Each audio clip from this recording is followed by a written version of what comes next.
ಚಿಂತೆಯಾಮಾಸ ಕಿಂ ಕೃತ್ಯಂ ಮಮ ಸ್ಯಾದಿತಿ ಭಾಮಿನಿ. ಅಷ್ಟು ಹೊತ್ತಿಗೆ ಆಕೆಗೆ ಮಕ್ಕಳು ಹುಟ್ಟಿದ್ರು. ತಸ್ಯಾಹ ಪುತ್ರ ಮಹಾಪ್ರಾಜ್ಞ ಮನು ವೈವಸ್ವತಃ ಯಮಃ ಯಮುನಾಚ ನದಿ. ಆಕೆಗೆ 3 ಮಂದಿ ಮಕ್ಕಳು. ಒಬ್ಬಾತ ವೈವಸ್ವತ ಮನು, ಇನ್ನೊಬ್ಬ ಯಮ, ಇನ್ನೊಬ್ಬ ಆಕೆ ಯಮುನಾ. 3 ಮಂದಿ ಮಕ್ಕಳು.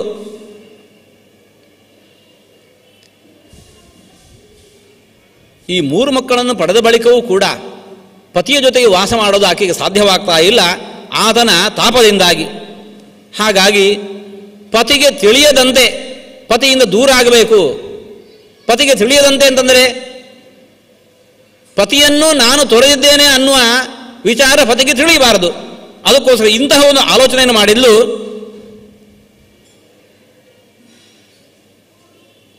ಸಾಕರೋತು ಆತ್ಮನಃ ಛಾಯಾಂ ಆತ್ಮರೂಪೇಣ ಯತ್ತತಃ. ಭಾರೀ ಪ್ರಯತ್ನದಿಂದ ತನ್ನ ನೆರಳನ್ನೇ ತನ್ನ ರೂಪದಲ್ಲಿರುವಂತೆ ಮಾಡಿದ್ಲು. ತನ್ನ ನೆರಳನ್ನು ಛಾಯಾಂ ಆತ್ಮರೂಪೇಣ ಯತ್ತತಃ. ಆಕೆಯಲ್ಲಿ ಜೀವಕಳೆ ಹುಟ್ಟಿದೆ. ಆಕೆಯಲ್ಲಿ ಅಂತ ಇದ್ದಾಳೆ ಉಷಾದೇವಿ, ಈಗ ನೀನು ನನಗೆ ಸಮಾನಳಾಗಿರ್ತಕ್ಕಂತಹ ರೂಪವನ್ನು ಹೊತ್ತವಳಾಗಿದ್ದಿ. ನೀನು ನನ್ನ ಗಂಡನ ಜೊತೆಗೆ ವಾಸ ಮಾಡಬೇಕು, ನನ್ನ ಮಕ್ಕಳನ್ನೂ ಪಾಲಿಸಬೇಕು, ಗಂಡನನ್ನು ನೋಡ್ಕೋಬೇಕು. ಇದು ನನ್ನ ಆಜ್ಞೆ. ನಾನು ಮರಳಿ ಬರುವ ತನಕ ಈ ಕಾರ್ಯ ನಿನ್ನಿಂದ ನಡೆಯಬೇಕು. ಮತ್ತಿನ್ನು ನಡೆದ ಈ ವಿಚಾರವನ್ನು ಪತಿಗೆ ಯಾವತ್ತೂ ಕೂಡ ತಿಳಿಸಬಾರದು. ನಾಖ್ಯಾತವ್ಯಂ ತ್ವಯಾ ಕ್ವಾಪಿ ಅಪತ್ಯಾನಾಂ ತಥಾ ಪ್ರಿಯೇ. ಮಕ್ಕಳಿಗೂ ಈ ವಿಚಾರ ತಿಳಿಯಬಾರದು, ನನ್ನ ಪತಿಗೂ ತಿಳಿಯಬಾರದು. ತಥಾಸ್ತು ಅಂತಂದ್ಲು. ಈಕೆ ಉಷಾದೇವಿ ಮನೆಯನ್ನು ಬಿಟ್ಟಲು, ಹೊರಟಲು. ಗಂಡನ ಈ ರೂಪವನ್ನು, ಯಾವ ತಾಪ ರೂಪ ಏನಿದೆ ಅದನ್ನು ಶಾಂತಗೊಳಿಸಲಿಕ್ಕೆ ಉಪಾಯ ಹುಡುಕಬೇಕು ಅಂತ ಹೊರಟಿದ್ದಾಳೆ. ಗಂಡನ ಮನೆಗೆ, ತಂದೆ ಮನೆಗೆ ಹೋಗಿದ್ದಾಳೆ.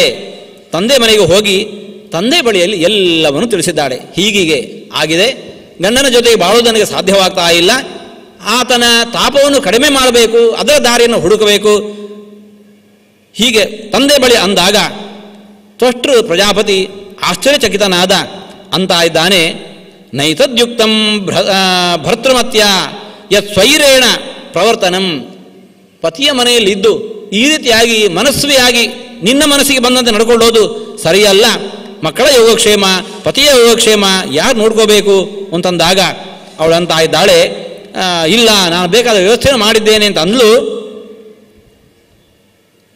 ಬೇಡ ಬೇಡ ಅಂತಂದ್ರೂ ಕೂಡ ಹಾಗೆ ತಂದೆ ಮನೆಯಿಂದಲೂ ಹೊರಟು ಹೋಗಿ ಉತ್ತರಂಚ ಕುರೋರ್ ದೇಶಂ ಜಗಾಮ ತಪಸ್ಸೇ ದದಾ. ತಪಸ್ಸಿಗೆ ಅಂತ ಹೊರಟು ಹೋದ್ಲು. ಎಲ್ಲಿಗೆ? ಉತ್ತರದ ಕುರು ದೇಶ, ಕುರುಕ್ಷೇತ್ರಕ್ಕೆ ಹೊರಟು ಹೋಗಿದ್ದಾಳೆ. ತತ್ರತೇಪೆ ತಪಸ್ತೀವ್ರಂ. ಭಾರಿ ತಪಸ್ಸು ಮಾಡ್ತಾ ಇದ್ದಾಳಂತೆ. ಹೇಗೆ? ಒಡವಾ ರೂಪಧರ ಧಾರಿಣಿ.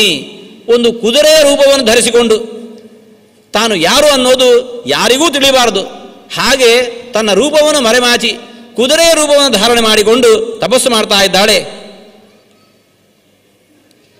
ಯಾಕೆ ಈ ತಪಸ್ಸು? ನನ್ನ ಗಂಡನನ್ನು ಕಣ್ಣಲ್ಲಿ ಕಣ್ಣಿಟ್ಟು ನೋಡೋದು ಸಾಧ್ಯ ಆಗ್ತಾ ಇಲ್ಲ, ಆಕೆ ತಾಪವನ್ನು, ಆತನ ತಾಪವನ್ನು ಸಹಿಸೋದು ಸಾಧ್ಯವಾಗ್ತಾ ಇಲ್ಲ. ಅದೆರಡೂ ದೂರ ಆಗಬೇಕು, ಅದಕ್ಕೋಸ್ಕರ ಈ ತಪಸ್ಸು.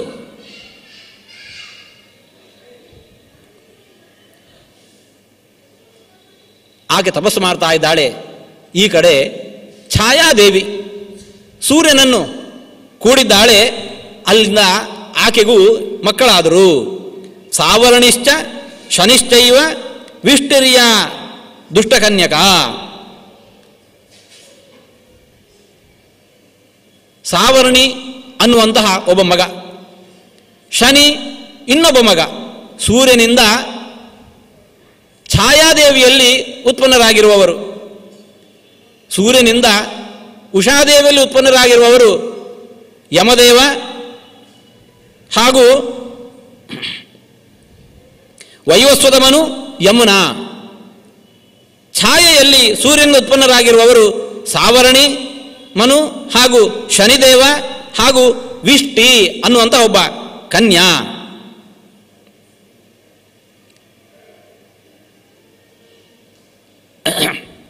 ಛಾಯಾದೇವಿಗೆ ಉಷಾದೇವಿಯ ಆಜ್ಞೆ ಇತ್ತು, ಪತಿಯನ್ನು ಮಕ್ಕಳನ್ನು ನೋಡ್ಕೋಬೇಕು ಅಂತ ಹೇಳಿಕೊಂಡು. ಅಷ್ಟೋ ತನಕ ಚೆನ್ನಾಗಿ ನೋಡಿಕೊಂಡಿದ್ದಾಳೆ. ಯಾವಾಗ ತನಗೇ ತನ್ನ ಸ್ವಂತ ಉದರದಲ್ಲಿ ಹುಟ್ಟಿರುವ ಮಕ್ಕಳಾದರೂ ವೈಷಮ್ಯವನ್ನು ತೋರಿಸಲಿಕ್ಕೆ ಪ್ರಾರಂಭ ಮಾಡಿದಳು. ಸ್ವೇಷು ಅಪತ್ಯೇಷು ಚ ಉಷಾಯಾಹ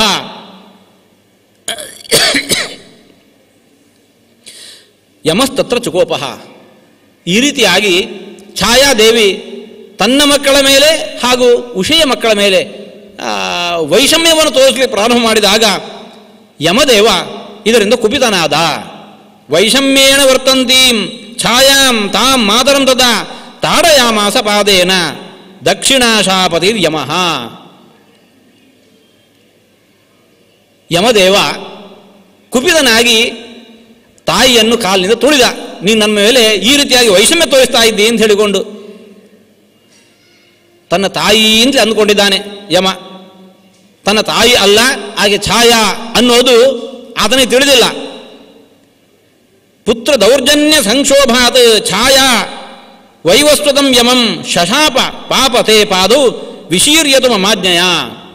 ಯಾವಾಗ ಯಮದೇವ ಈ ಛಾಯಾದೇವಿಗೆ ತುಳಿದಿದ್ದಾನೆ, ಛಾಯಾದೇವಿ ಕುಪಿತಳಾಗಿ ಶಪಿಸೇ ಬಿಟ್ಲು, ನಿನ್ನ ಕಾಲು ಮುರಿದೋಗಿ ಬಿಡ್ಲಿ ಅಂತ ಹೇಳಿಕೊಂಡು. ಕಾಲು ಮುರ್ಕೊಂಡಿದ್ದಾನೆ, ದುಃಖಿತನಾಗಿದ್ದಾನೆ. ತಂದೆ ಬಳಿ ಬಂದು ನಿವೇದಿಸ್ಕೋತಾ ಇದ್ದಾನೆ. ನಡೆದ ಘಟನೆಯೆಲ್ಲವನು ಕೂಡ ಆಕೆಯ ವೈಷಮ್ಯ ಹಾಗೂ ತಾನು ಆಕೆಯ ಜೊತೆಗೆ ದುರ್ನಡತೆ, ಆಕೆಯನ್ನು ತುಳಿದದ್ದು, ಆಕೆ ಕಾಲು ಮುರಿದು ಹೋಗಲಿ ಎಂದು ಶಪಿಸಿದ್ದು ಎಲ್ಲವನ್ನು ಕೂಡ ತಂದೆಗೆ ನಿವೇದಿಸಿದ. ಇಷ್ಟು ಹೇಳಿ ಯಮದೇವ ಅಂತ ಇದ್ದಾನೆ, ನೋಡ್ಲಿಕ್ಕೆ ಈತೆ ನನ್ನ ತಾಯಿ ಅಂತ ಇದ್ದಾಳೆ, ಆದರೆ ಈಕೆ ನನ್ನ ತಾಯಿ ಅಲ್ಲ. ನೇಯಂ ಮಾತಾ ಸುರಶ್ರೇಷ್ಠ ಯಯ ಶಪ್ತೋಹಂ ಈದೃಶಃ. ಯಾಕೆ ಯಮದೇವ ಶಂಕಿಸಿದ್ದು ಕಾರಣ ಎರಡು.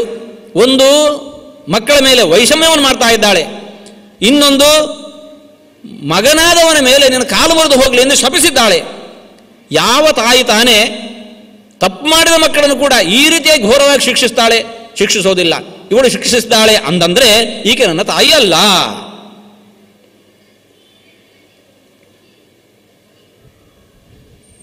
ನನ್ನ ತಾಯಿ ಹೀಗೆ ನನ್ನ ಮೇಲೆ ನೈವ ಕುಪ್ಪಿದಿ ಸಾ ಮಾತಾ ತಸ್ಮಾ ನೇಯಮ್ಮಮಾಬಿಕ, ಇವಳು ನನ್ನ ತಾಯಿ ಅಲ್ಲ ಅಂತ ಹೇಳಿಕೊಂಡು ಸೂರ್ಯದೇವನಲ್ಲಿ ತಂದೆಯಲ್ಲಿ ನಿವೇದಿಸಿಕೊಂಡ. ಸಂಸ್ಕೃತದಲ್ಲಿ ತಾಯಿಯನ್ನು ಮಾತಾ ಎಂಬ ಶಬ್ದದಿಂದ ಕರೀತಾ ಇದ್ದಾರೆ. ಯಮದೇವರಂತ ಇದ್ದಾರೆ, ಯಾಕೆ ಆಕೆಗೆ ತಾಯಿಗೆ ಮಾತಾ ಅಂತ ಹೆಸರು? ಮಾತಾ ಶಬ್ದಕ್ಕೆ ಅಳೆಯೋದು ಅಂತ ಅರ್ಥ. ಮಾಡಿದ ಎಲ್ಲ ತಪ್ಪುಗಳು ಕೂಡ ಆಕೆಯಲ್ಲಿ ಅದು ಸರಿದೂಗಿ ಹೋಗ್ತಾವೆ. ಯಾವ ತಪ್ಪನ್ನು ಕೂಡ ಆಕೆ ಮನಸ್ಸನ್ನು ಇಟ್ಟುಕೊಂಡು ಮಕ್ಕಳನ್ನು ಹಿಂಸೋದಿಲ್ಲ. ಆದ್ದರಿಂದ ಆಕೆ ಮಾತಾ ಮಾತಾ ಅಂತ ಹೆಸರು. ಆದರೆ ಈಕೆ ನಾ ಮಾಡಿದ ತಪ್ಪನ್ನು, ಹೌದು ನಾ ಮಾಡಿದ ತಪ್ಪು ಹೌದು, ತಪ್ಪನ್ನು ತಾಯಿಯಾದವಳು ಕ್ಷಮಿಸಿ ಬಿಡ್ತಾಳೆ, ಆದರೆ ಈಕೆ ಕ್ಷಮಿಸಿಲ್ಲ. ಇಂತಹ ಘೋರವಾಗಿ ಶಾಪ ನೀಡಿದ್ದಾಳೆ, ಅದರಿಂದ ಈಕೆ ನನ್ನ ತಾಯಿ ಅಲ್ಲ.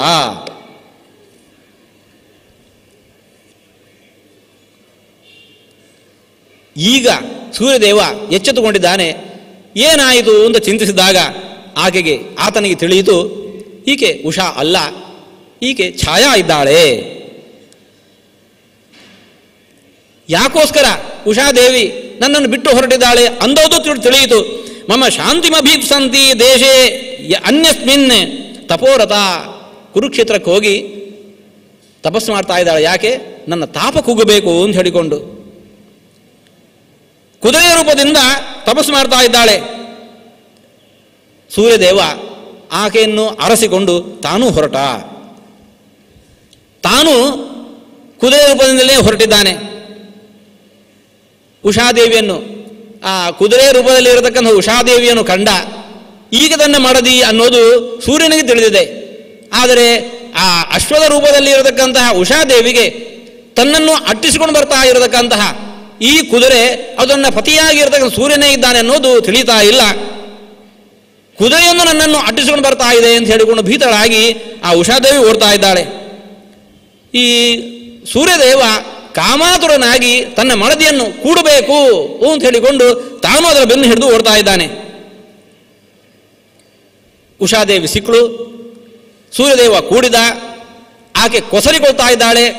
ಸೂರ್ಯದೇವನ ಆ ರೇತಸ್ಸು ಆಕೆಯ ಮುಖದ ಮೇಲೆ ಬಿದ್ದಿದೆ, ಅದು ನಾಸಾದ ಮೇಲೆ ಬಿದ್ದಿದೆ. ಅಲ್ಲಿಂದ ಇಬ್ಬರು ಪುತ್ರರ ಜನನಾಗಿದೆ, ಅವರೇ ನಾಸತ್ಯರು, ಅಶ್ವಿನಿ ದೇವತೆಗಳು. ಅಶ್ವದ ರೂಪದಲ್ಲಿದ್ದವನು ತಂದೆ ಸೂರ್ಯದೇವ, ಅಶ್ವದ ರೂಪದಲ್ಲಿರುವವಳು ತಾಯಿ ಉಷಾದೇವಿ. ಅವರಲ್ಲಿ ಹುಟ್ಟಿರತಕ್ಕಂತಹ ಈ ದೇವತೆಗಳಿಗೆ ಅಶ್ವಿನಿ ದೇವತೆಗಳು ಅಂತ ಈ ಕಾರಣಕ್ಕೋಸ್ಕರ ಹೆಸರಾಯಿತು. ನಾಸ ಅಂತ ಹೇಳಿದ್ರೆ ಮೂಗು, ಆ ಜಾಗದಲ್ಲಿ ಇವರ ಉತ್ಪತ್ತಿಯಾಗಿದೆ ಎಂಬ ಕಾರಣಕ್ಕೆ ಅವರಿಗೆ ನಾಸತ್ಯರು ಅಂತ ಹೆಸರಾಯಿತು.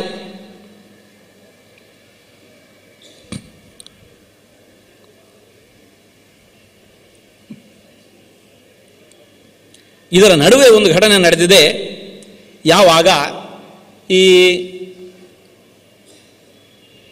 ಅಶ್ವರೂಪದಲ್ಲಿ ಬಂದಿರತಕ್ಕಂಥ ಸೂರ್ಯದೇವ ಅಶ್ವರೂಪದಲ್ಲಿ ಇರತಕ್ಕಂಥ ಉಷೆಯನ್ನು ಅಟ್ಟಿಸಿಕೊಂಡು ಹೋಗ್ತಾ ಇದ್ದಾನೆ. ಅಯ್ಯೋ, ನನಗೆ ರಕ್ಷಕರು ಯಾರೂ ಇಲ್ಲ ಅಂತ ಕೂಗಿಕೊಂಡು ಆಕೆ ಓಡ್ತಾ ಋಷೀಣಾಂ ಆಶ್ರಮಂ ಸಾಶ್ವ ಪ್ರವಿಷ್ಟ ಗೌತಮೀಂ ತಥಾ. ಗೋದಾವರಿ ತೀರಕ್ಕೆ ಬಂದಿದ್ದಾಳವಳು. ಓಡ್ತಾ ಓಡ್ತಾ ಋಷಿಗಳ ಆಶ್ರಮದೊಳಗೆ ಹೊಕ್ಕಳು. ಆವಾಗ ಬೆನ್ನ ಹಿಂದೆ ಈ ಸೂರ್ಯದೇವನು ಬಂದಿದ್ದಾನೆ. ಆವಾಗ ಅಶ್ವಂ ನಿವಾರಯಾಮಾಸು ಜನಸ್ಥಾನ ನಿವಾಸಿನಃ. 5 ಮಂದಿ ಬಾಲಕರು ಆ ಆಶ್ರಮದಲ್ಲಿರುವವರು ಋಷಿಕುಮಾರರು ಅವರು ತಡೆದಿದ್ದಾರೆ ಸೂರ್ಯನನ್ನು. ಸೂರ್ಯದೇವ ತನ್ನ ಮಡದಿಯನ್ನು ತಾನು ಕೊಡೋ ಹೊತ್ತಿಗೆ ಇವರು ತಡೆಯುತ್ತಾ ಇದ್ದಾರೆ ಅಂತ ಕೋಪದಿಂದಾಗಿ ತತಃ ಕೋಪಾತ್ ವಟೂನ್ ಪಂಚ ಶಶಾಪ ಉಷಾಪತಿ ಪ್ರಭು, ಅವರೈವರನ್ನು ಶಪಿಸಿದ್ದಾನೆ. ಏನು ಅಂತ ಹೇಳಿಕೊಂಡು ಭಾನುರ್ವಾಚ ನಿವಾರೇಧ ಮಾಂ ಯಸ್ಮಾತ್ ವಟಾಹ ಯೂಯಂ ಭವಿಷ್ಯದ. ನನ್ನನ್ನು ನಿವಾರಿಸ್ತಾ ಇದ್ದೀರಿ, ನನ್ನ ಮಡದಿಯನ್ನು ನಾನು ಕೊಡೋದಕ್ಕೆ ನೀವು ಅಡ್ಡಿಯಾಗಿ ನಿಂತಿದ್ದೀರಿ, ನೀವು ವಟವೃಕ್ಷಗಳಾಗಿ ಹೋಗಿ ಶಪಿಸಿದ್ದಾನೆ. ಹಾಗೆ ಸೂರ್ಯದೇವನ ಶಾಪದಿಂದಾಗಿ 5 ಮಂದಿ ವಟುಗಳು ವಟವೃಕ್ಷ ರೂಪದಿಂದ ನಿಂತಿದ್ದಾರೆ. ಅದೇ ಪಂಚವಟಿ ಎಂಬುದಾಗಿ ಗೋದಾವರಿ ತೀರದಲ್ಲಿ ಪ್ರಸಿದ್ಧವಾಗಿದೆ. ಆ ತೀರ ಅದು ಇವೆಲ್ಲ ನಡೆದದ್ದು ಈ ಕಡೆ ಗೋದಾವರಿ ತೀರದಲ್ಲಿ ನಡೆದಿದೆ. ಎಲ್ಲಿ ಅಶ್ವಿನಿ ದೇವತೆಗಳು ಹೀಗೆ ಉತ್ಪನ್ನರಾಗಿದ್ದಾರೋ ಆ ಕ್ಷೇತ್ರ ಅದು ಅಶ್ವತೀರ್ಥ ಎಂಬುದಾಗಿ ಪ್ರಸಿದ್ಧವಾಯಿತು. ಸೂರ್ಯದೇವ ಬಂದದರಿಂದಾಗಿ ಭಾನುತೀರ್ಥಂ ಪ್ರಸಿದ್ಧ ಆಯಿತು. ಅಲ್ಲಿರತಕ್ಕಂತಹ ಕ್ಷೇತ್ರ ಪಂಚವಟಾಶ್ರಮ, ಪಂಚವಟಿ ಎಂಬುದಾಗಿ ಅದು ಪ್ರಸಿದ್ಧವಾಗಿದೆ. ಹೀಗೆ ಗೋದಾವರಿ ತೀರದಲ್ಲಿ ಅನೇಕ ಕಾರಣಗಳಿಂದಾಗಿ ಪ್ರತ್ಯೇಕವಾಗಿ ತೀರ್ಥಗಳು, ಕ್ಷೇತ್ರಗಳು ನಿರ್ಮಿತವಾಗಿದೆ. ಬ್ರಹ್ಮದೇವರು ದಕ್ಷ ಪ್ರಜಾಪತಿಗಳೇ ಮೊದಲಾದವರು ಪ್ರಶ್ನೆ ಮಾಡಿದಾಗ, ತಾನು ನಾರದರು ಪ್ರಶ್ನೆ ಮಾಡಿದಾಗ ಹಿಂದೆ ದಕ್ಷಾದಿ ಮುನಿಗಳ ಜೊತೆಗೆ ನಡೆದ ಸಂವಾದ ಏನಿದೆ ಅದನ್ನು ಇವತ್ತು ನಾರದರಿಗೆ ಉಪದೇಶಿಸ್ತಾ ಹೀಗೆ ಗೋದಾವರಿ ತೀರದಲ್ಲಿ ನಡೆದಂತಹ ಅನೇಕ ತೀರ್ಥಗಳನ್ನು ಉಲ್ಲೇಖಿಸ್ತಾ ಇದ್ದಾರೆ ಎಂಬಲ್ಲಿಗೆ ಇವತ್ತಿನ ಪ್ರವಚನವನ್ನು ಮುಕ್ತಾಯಗೊಳಿಸ್ತಾ ಇದ್ದೇವೆ. ಕೃಷ್ಣಾರ್ಪಣಮಸ್ತು.